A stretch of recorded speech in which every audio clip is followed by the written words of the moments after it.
Do you want God's will to be done in your life? Yes. Okay, I heard a couple of you. Yes. All right. You don't actually have to answer.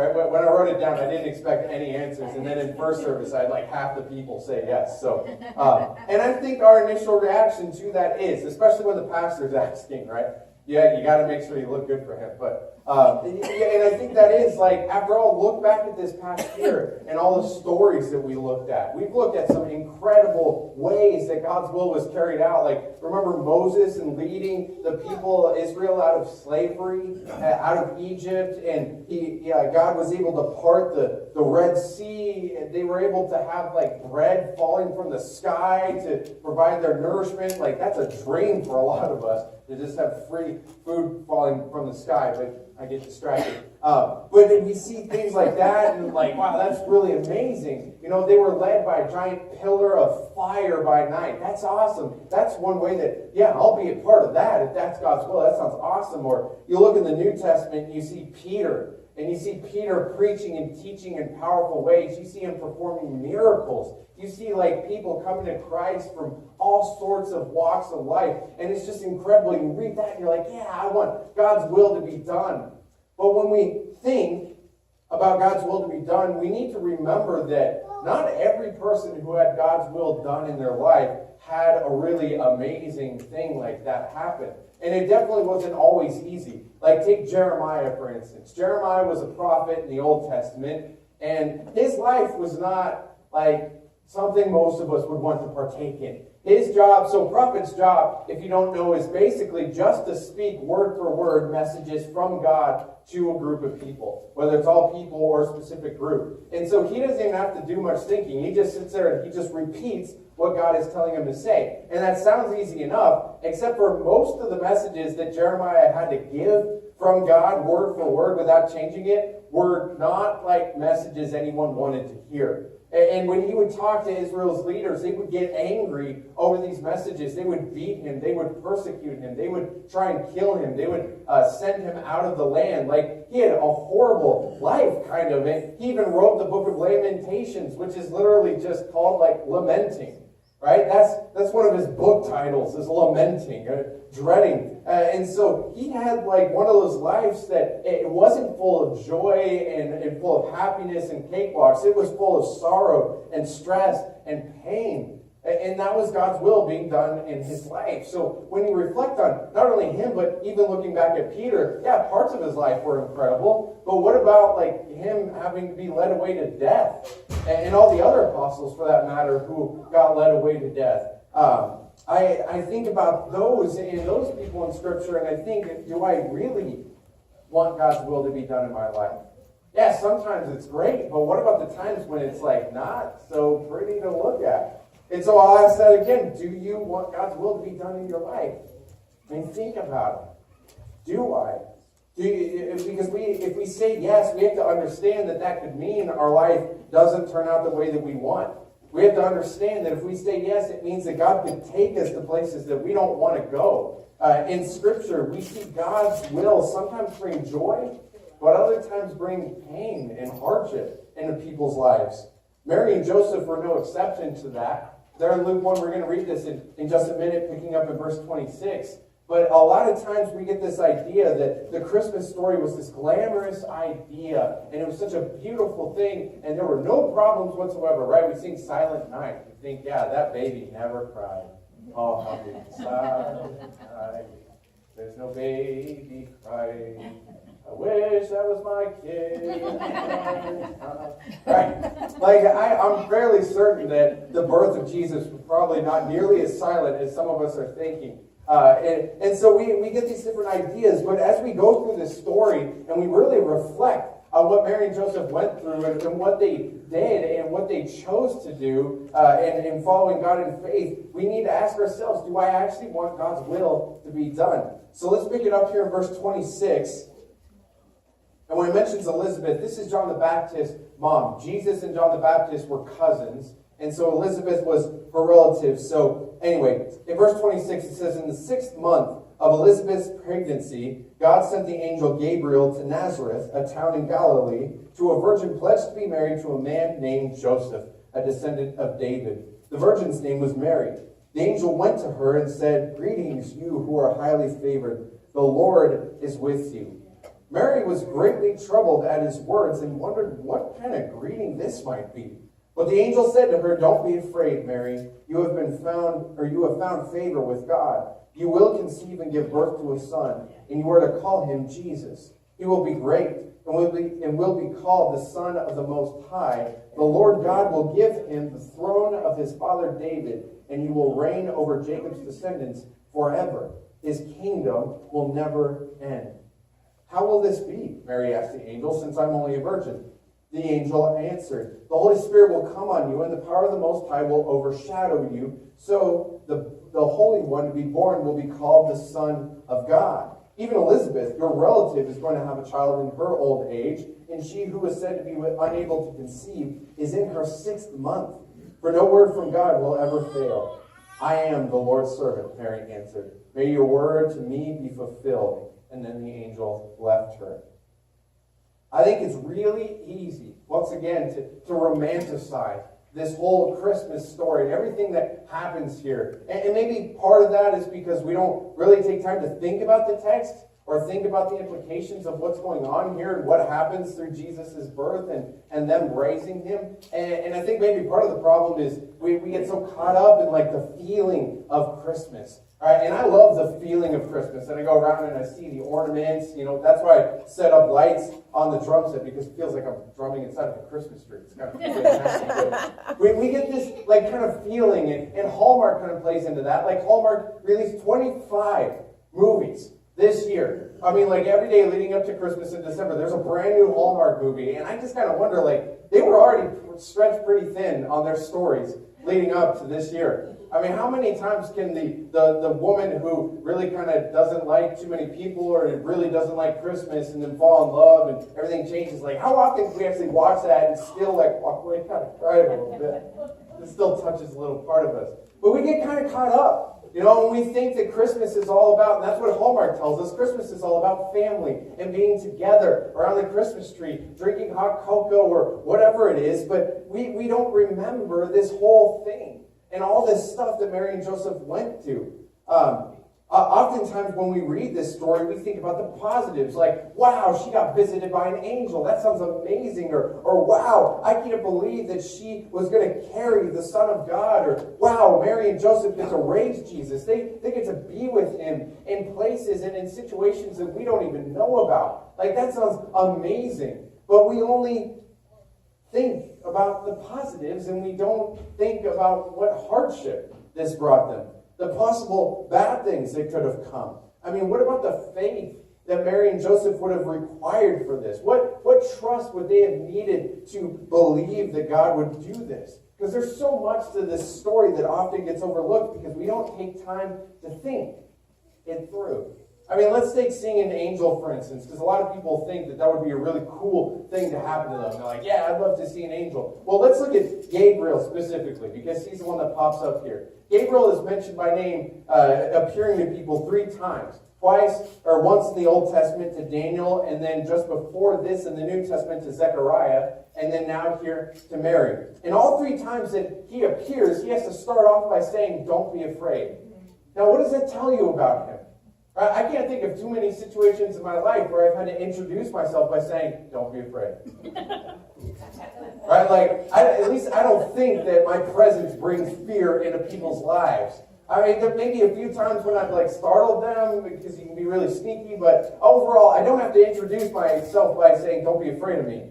But an angel is different. Like, his very presence freaks people out. It is terrifying to them. Every time that you see an angel kind of come into someone's life, it is a terrifying experience. And even like for Daniel, like when you read about Daniel and Zechariah and Mary, it's interesting to see that Daniel and Zechariah were terrified at the sight of this angel, but Mary wasn't.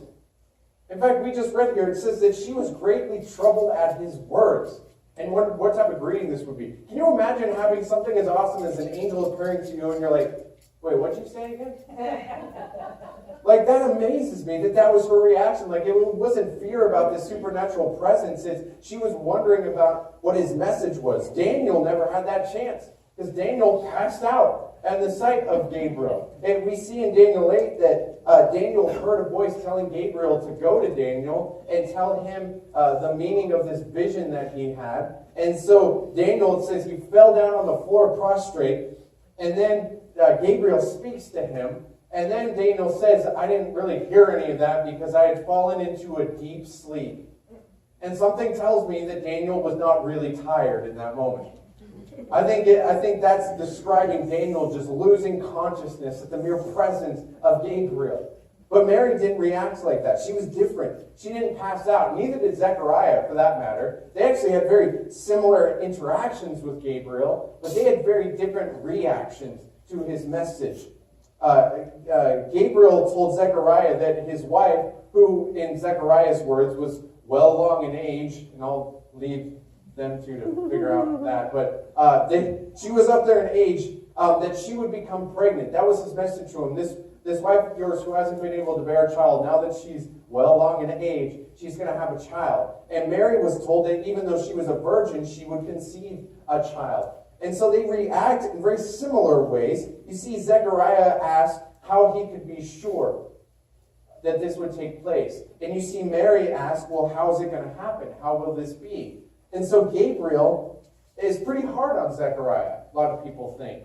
Because he turns to Zechariah, and after Zechariah asks this question, how can I be sure of this? Zechariah says, well, since you didn't believe, he was now going to be mute until the birth. And so this is kind of a weird thing for him to say. He says, you're going to be silent and not speak until the day that this happens because you didn't believe my word, which was true, and it came at the appointed time, in verse 20. Why would he do that to Zechariah? But to Mary, who asked the question, he comforted her, and he helped her understand this more. Well, the answer to that is that Mary answered in faith, while Zechariah asked in doubt. Mary asked in faith, Zechariah asked in doubt. Think of it this way. When Mary asked, how will this be? She basically was saying, well, how are you going to do it? I mean, I know how, babies come into this world. I'm just wondering, since I'm still a virgin, how is this going to play out? I don't understand. Do I need to take something? Do I need to do something? How's this going to play out? Well, Zechariah asked, well, how can I be sure? Right? He's standing in the presence of this incredible supernatural angel right in front of him, and he's like, wait a minute, I need a little more proof to show me that this is possible. You have no idea how old my wife is. Right? That's basically what he was thinking. And so that's why Zechariah was rebuked while Mary was comforted, because Mary was more curious, and she had faith, believing that it could happen, while Zechariah didn't. He wanted more proof. And I say all that because as awesome as it would be to be in the presence of an angel, we need to realize that nothing could ever prepare us for a moment like that. I don't care how many movies you've seen or pictures you've seen of angels, nothing can do their presence justice. You can't fake it, you can't CGI it. It's just impossible to help us understand how amazing that presence would be to be in front of an angel. And I think that we also have trouble dealing with God when he works supernaturally because it goes beyond our own ability to comprehend it, right? When we see our minds are just worked in such a way that we can understand natural things. I can understand how this thing is standing here because I can see it has legs and feet. But if it were just floating there, I think that my mind would have some trouble with it and trying to comprehend how this is working. You'd be looking for a motor or something like that. So when God works in supernatural ways, a lot of us have trouble with it. We're not ready for it. We're not prepared for something like that to happen. And we need to realize that. And as I said earlier, some of us probably think that Mary would have been ecstatic that God would work a miracle in her life. But do we realize what this miracle brought her personally? What it brought into her life? She was about to become a parent. I mean, can you imagine being given the responsibility of raising the Son of God? And it seems like Mary and Joseph did a pretty good job, but just because Jesus was perfect doesn't mean they were perfect. They had some misgivings, I assume. They had some problems. They had sin just like all of us. I mean, like that moment where they had that kind of Home Alone thing happen when Jesus was left at the temple. He was left in Jerusalem. They went there for Passover. They started traveling for 3 days. they traveled back away from Jerusalem, and they didn't realize Jesus wasn't with them. Now, that wasn't as careless as it sounds nowadays. Like, if I left this church and for 3 days, I didn't realize Ella was with me. It's not like that, because they traveled in like huge groups of people, and they just assumed Jesus was with someone else in their family or with other people they were traveling with. And for 3 days, they didn't realize that they didn't have him. And so they traveled back. And they were frantically trying to find him. And I can't imagine how awkward those conversations would have been with people. You're trying to find them. It's not like they had pictures of Jesus. They'd have to describe him, who he was. And so you'd be saying, hey, have you seen my son? Well, who is he? What is he about? Well, he's special. Kind of important. He's God in the flesh. What? He's God. Son of God in the flesh. What was that? I didn't hear. He's God in the flesh. Just help me find him. I've lost God. I can't imagine how that would have stressed them out. And like everything, like I get stressed out enough raising just my own children. I can't imagine the responsibility of raising the Son of God. But they did it. And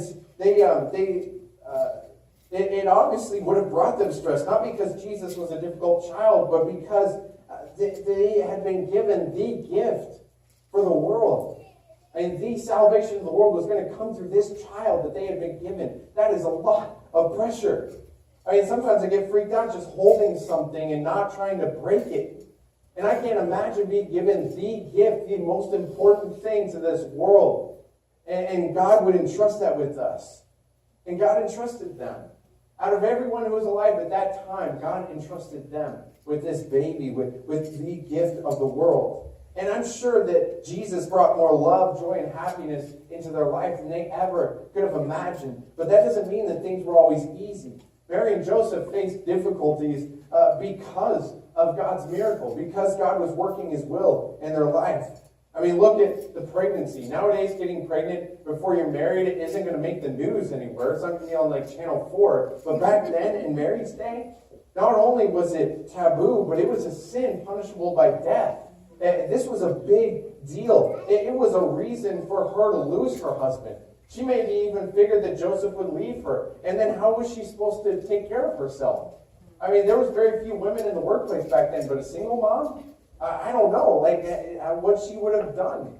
But what's amazing is that Mary, and even Joseph for that matter, Joseph probably had to make the same decision that he would endure through this hardship as well, staying with her. But she had to know at least one thing, that God would provide. And she had faith that he would.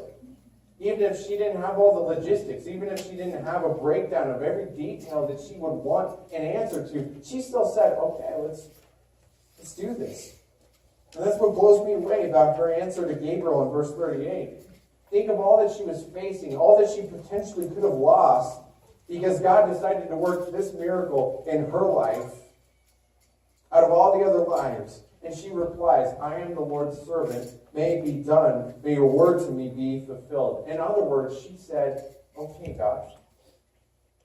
Okay. Let's do this. Whatever you need to do. And I love that was her answer. Because how many of us have that much faith? And think about how unbelievable this whole scenario is. A virgin birth. There are people today that still try to excuse it and say, well, the word virgin there actually just means young woman. It doesn't have to mean a virgin. But it also describes Mary as not ever knowing a man, not having known a man. Well, what other possible interpretation of that could there be? What does it mean? That she's gone through her whole life and she hasn't come across a male of the species? No. She's never known another guy? She's engaged to be married to one, but she's never known a man. Right? What other interpretation? It doesn't make any sense. We clearly know what that means, that she hasn't known a man. Is the virgin birth unbelievable? Well, maybe. But I really love what Mark Morse says in the chronological life of Christ. He says, the bottom line is that if God could make life in the Garden of Eden, he can make life in the womb. This isn't even like the biggest miracle he's ever done. To create life where he intended life to be created. And this wasn't a problem for Mary. the troubles that she would be facing, the ridicule, the looks, the stares, the gossip, it didn't matter. She just gave herself to God completely. And so did Joseph. I mean, he thought about leaving Mary, but when an angel comes to visit you and tells you, hey, stay with her, she's going to give birth to a son, you probably are going to listen. Probably going to do that. And Joseph did. He had to have faith, though, to follow God's will, even at the expense of his own reputation and possible happiness. Parents make this decision when raising their kids. I think there are a lot of parallels between parenting and our relationship with God. Parenting requires sacrifice and unconditional love, just as our walk with Christ. And just like our walk with Christ, parents don't learn how to sacrifice and love unconditionally overnight. I still remember, I realized looking back now that when Ella was born, I knew nothing about being a parent. I mean, I knew from 5 on up because I worked at the Y, but before 5, I had no idea what to do. And so I remember when Ella was born, they washed her up and they took me and Ella into this other room. They had her swaddled up after they took her weight and stuff, and they handed me her and I had her in my arms and they gave me a bottle. And for whatever reason, it was like every logical thought as to how a baby bottle in the mouth of a baby could work just flew out the window. And I sat there frozen, do I put it in the mouth? I was so confused, and I mean, to my credit, Ella had a lot of trouble eating when she was first born. And so I did try, getting her, but she didn't want to take it. And then she would throw everything up after we got it. And so I had to learn what would work for her. How do we help provide for her this nourishment that she needs?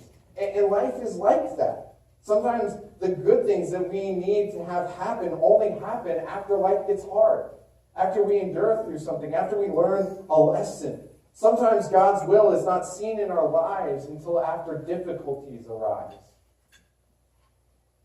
Maybe you're here this morning because you've been desiring more of God in your life. You want to see his will worked. Maybe you wanted him to work miracles around you.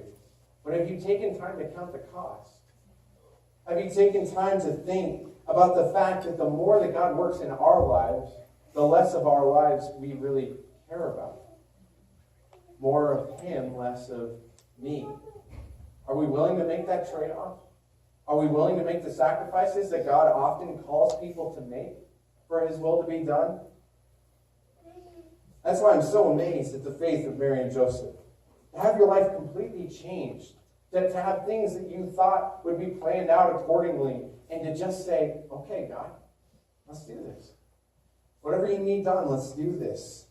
They didn't know how things were going to play out specifically, but they knew that God was in control. And they anticipated him to work powerfully in their life. And he did. Just as he said he would. What if we took that same attitude of Mary and Joseph and we anticipated God to work in our life? What if we were willing to just say, okay, God, instead of what so many of us say instead? Well, wait just a second, God. Well, why don't we set up a spreadsheet here on Excel and we'll count up all the little things, and when we get the details together, God, I've been in meetings before. Let's make sure we got this down. What if we just said, okay? What if we just trusted him? What if when he called us to do something, we just kind of went? And I know that's not easy, but so often God needs us to do that for his kingdom. Or he wants us to do that for his kingdom. I still remember when I was only a few months away from graduating Bible college, and I was feeling pretty discouraged because I'd sent out 50 resumes to 50 different ministries across 10 or 12 different states. And I've always been someone that's been, I don't want to say relatively successful because I've never been great at everything, but kind of a jack of all trades type of person. So normally when I spread my everything out that thin, I normally get something back. But I got 3 emails back from 50 or so resumes because I learned something about churches. A lot of churches are looking for someone who's about 35 years old with about 40 years of experience. And that's a terrible combination for someone fresh out of Bible college.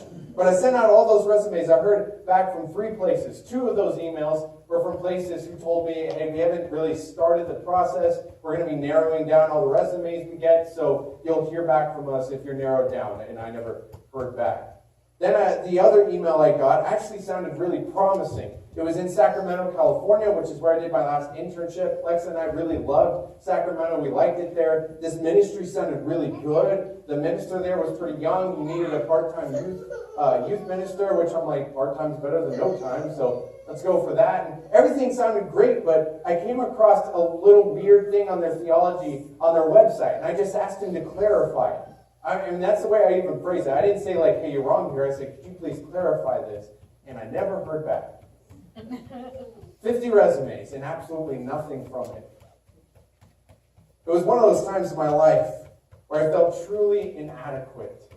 Where I felt like I really wasn't good enough to actually do what I wanted to do, what I thought God was calling me to do. But then I started hearing from 3 different staff members at the Bible College about this little church in California, Palm Springs, as I was initially told. And through a series of events that only God could have ordained, we were flown down, we tried out, we met all the leaders here, and we took a step of faith when they offered us a position there. We said, yeah, let's do this. And then we took another step of faith by agreeing to stay here. And I say that because our first few years here were kind of rough. There are a lot of problems. I mean, just like in any way of growing, like I said, when we grow, it's not always easy. Growth oftentimes is accompanied with pain. They're like brother and sister. And we could have said no. I could have said, no, I don't really want to move to the desert. Let's just stay up in the desert of Boise, and I'll work at the YMCA. Or after we moved down here, we even tried saying no and saying, well, we need to leave. But we knew that God was calling us here. And so God set up the events that needed to have happen to keep us here. And sometimes God does that. He'll drag us along, kicking and screaming. But we know. We know that God is doing what he needs done here. And I'm so grateful that we stayed. And I'm so grateful that we didn't say no, because we could have saved ourselves a lot of pain and stress if we had left. But we also would have lost immeasurable growth and blessings that have come from our ministry here, from the ways that God has worked in our life and the life of this church. Sometimes saying, okay, God, means that we don't get everything that we want. But I've also found that it tends to mean that we gain things that we never thought we'd gain, that we didn't even think about. So just imagine what would happen if a church adopted this idea of, okay, God, where when he called us to do something. What if we had that same attitude of Mary? When he calls us, when he's pulling us, when he's moving us to do something, we just said, okay, no matter the cost, let's just do this. I know you want this for your kingdom. What if we lived out the second part of our mission, unconditional surrender? What if we actually just said, yeah, I'm giving myself fully to you, God. You lead me where you need me to go. You take me where I have to be. Okay. And as we do this, I want us to remember some words that Paul gave us in 2 Corinthians 4. Because oftentimes we're told the cost isn't worth it. You don't need to go through that. You shouldn't have to endure. But I want us to remember these words that Paul gave us in 2 Corinthians 4, 8 through 10. He says, we're hard pressed on every side. We're not crushed. We're perplexed, but not in despair. Persecuted, but not abandoned. Struck down, but not destroyed. And this is Paul saying that. Right? Paul, the one who worked miracles, the one that had this incredible transition from persecutor of the church to leader of the church, who wrote about half the New Testament. And he was pressed in on every side. He was perplexed. He was left confused. He was persecuted. He was struck down. But he wasn't destroyed. He wasn't left in despair. He wasn't ever abandoned. He wasn't crushed. God's will might take us to some places that we would rather not go. But know that you will never be crushed by them. Know that when we remain faithful to God, you're not going to be pulled away from him. Know that even though we feel so confused about what's going on around us, though we feel like we're buried in, God hasn't just left us there by ourselves. We get to celebrate that promise of His every single week with communion. We have this time at the end of services where we close with 3 songs. And I want us to take time to pray for God's guidance. I want us to take time to pray for His wisdom. Pray that He would lead us where we need to go. But also take time this morning to reflect, knowing that although Christmas is such a beautiful time, He had to come here for a reason. And as you take the bread, we remember that He did come here in the flesh. He didn't have some super protective thing over Him that He didn't have to feel pain or hurt or agony, because He did in our place. We take the juice and we remember His blood that was poured out for us. We remember that that blood washes away our sin, that it gives us a new promise, and that His body and blood, He was raised up again to give us a new life. And you can give an offering to see the kingdom work at First Christian continue. Sing and praise Him as we do this, and come forward when you feel led. This hope, especially this hope in this verse, is available to all people, but it only applies to those that have accepted Him. But it's available. It's available to people who have rejected God. It's available to people who have neglected their faith. It's available for people who walk along the wide path instead of the narrow road. It's available to the rejected, the despairing, the hurting. It's also available for the thriving, the happy, the gifted. It's for the big and the small, for the people from here and not from here. It's for you, and it's for me. This hope that God has given us, it's available. So have you accepted it? Well, as we sing these songs, I encourage you that if you haven't made that choice, that you would make it now. If you haven't given your life to Him, that you would give your life to Him. If you want to talk afterwards with me, or you can talk with Myron and Donna, or whoever you're comfortable with, ask what it means to accept Him. Give your life to Him. But if you already made that decision, I want you to answer that question to yourself. Do I want God's will to be done in my life? Am I willing that as I live my life out in faith, am I actually willing to say, okay, God? Am I willing to unconditionally surrender myself? For believers, may we choose God every day. May we step out in faith and say, yes, I want your will to be done in my life. May we call out to Him in faith, trust that His promises are real, live daily for Him. May we say in boldness and in truth, okay, God, let us sing.